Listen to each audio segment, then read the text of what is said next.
Hello, good afternoon. So tapos na po ikabit ang ating bagong ABS. So ando na. Yun siya oh. Yun. So ito po yung luma. Minamarkahan namin yan kasi para hindi na ulit, para hindi kami malito dun sa mga stocks natin. And yan, na-detail na rin. Battery bago. So after nito detailing na. Pero ito, papakita ko lang sa inyo kasi tulad niyan, ang Ford kasi guys, kaya yung ibang mechanic, hindi nila kaya, hindi sila masyadong maalam. Kasi hindi yan basta-basta parang plug and play. Tulad niyan, bago yung ABS module. So, pinaprogram po yan. So, ito, para madala natin sa detailing natin, paprogram natin ngayon. Ayan. So, itong gamit natin is, computer po ito, pero maliit lang. Maliit na version. Ayan o. So, desktop po yan. Syempre, license po ng Ford yan. Kaya yung difference kapag Ford yan, basta-basta na ganun lang, tapos na. So, pinaprogram yan, kinukuha niya yung mga VIN number, inaakma dun sa ng kotse.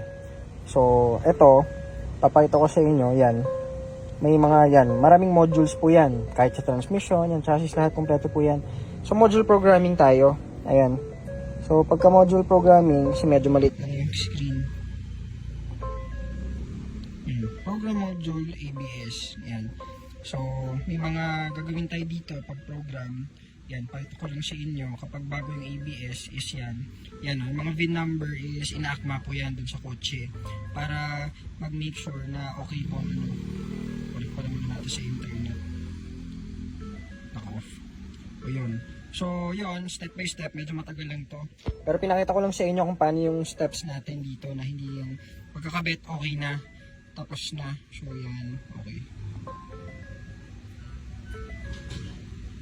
Yan. So, kita nyo guys, nag-ano yan sa server ng Ford. Kumukuha ng data yan. Kasi nga, license po yan. So, yun yung binabayaran din natin dito. Yung sa mga nagpapaprogram ng ABS, ng mga transmission, ng computer, at kung ano-ano pa. So, lahat po yan, license.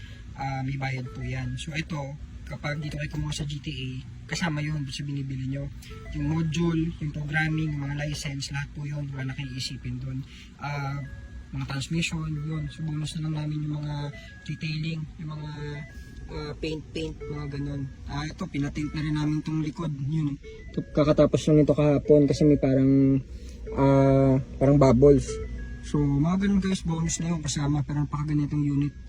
Titanium to, top of the line. Na leather seats, ayan o. Ganda pa ng unit. So, kapag nati-step detail to, lalo na. So, yan, tayin ko lang kasi nga medyo matagal ito eh. Na-download pa ito ng info dun sa server ng Ford.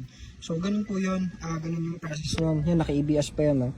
So, lahat dito, bago rin i-release, mini-scan po natin yan, lahat ng unit. At sigurado lahat green po. Yun, so, ano muna natin to. Tapusin muna natin tong program para mapadala natin sa ating 3-step detailing. Yan, so may mga option po yan sa programming natin. Medyo matagal lang, ayan. Okay.